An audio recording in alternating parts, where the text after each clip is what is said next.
तुझ्यासाठी मी काहीही करू शकतोय किंवा माझ्या इतकं प्रेम तुझ्यावरती कोण करणारच नाही, हे जेव्हा तिला तू बोलशील, इथंच तुझा खेळ संपला. कारण इथूनच तुझी रिस्पेक्ट, व्हॅल्यू आणि इज्जत कमी व्हायला चालू होते. कारण तू हे बोलणारा पहिला नसतोस, चौथा, पाचवा, सहावा असतोस. समजतंय? इथूनच तुझी किंमत झिरो व्हायला चालू होते. पण एक गोष्ट लक्षात ठेव, प्रेम ही गोष्ट कधीच भीक मागून मिळत नसते. तिच्यासमोर पाया पड, तिच्यासमोर जाऊन रड. समजतंय?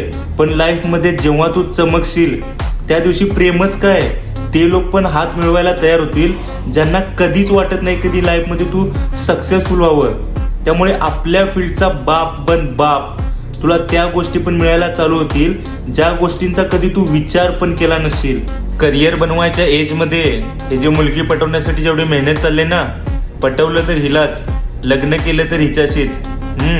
आणि मग काय, एक हॅपी फॅमिली, एक हॅपी लाईफ आणि सगळे प्रॉब्लेम सॉल्व्ह. अरे सगळे प्रॉब्लेम तर तेव्हा चालू होणार आहेत. फॅमिलीची टेक केअर करायला सुद्धा ना पैसे लागतात. ना तुम्ही फायनान्शियली स्ट्रॉंग आहे, ना तुम्ही फिजिकली स्ट्रॉंग आहे, ना तुम्ही करिअरमध्ये स्ट्रॉंग आहे, आणि तुम्ही चाललाय प्रेम करायला. जर अजूनही तुम्हाला वाटत असेल ना की तुमचीवाली वेगळी आहे, तर अजून तुम्ही त्या फिल्मी विचारातच जगताय.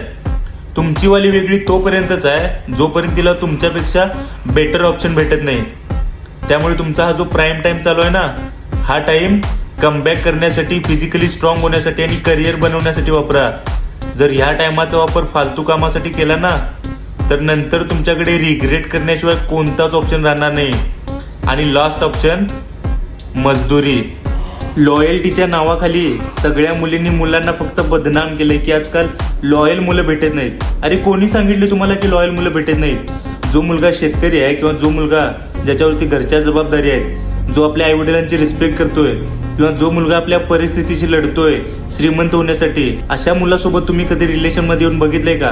100% गॅरंटी देऊन सांगू शकतो की अशी मुलं कधीच तुम्हाला सोडून नाही जाणार. पण अशी मुलं मुलींना नकोच असतात, कारण ती फायनान्शियली वीक असतात. त्यामुळे एंड ऑफ द स्टोरी पैसाच मॅटर करतोय.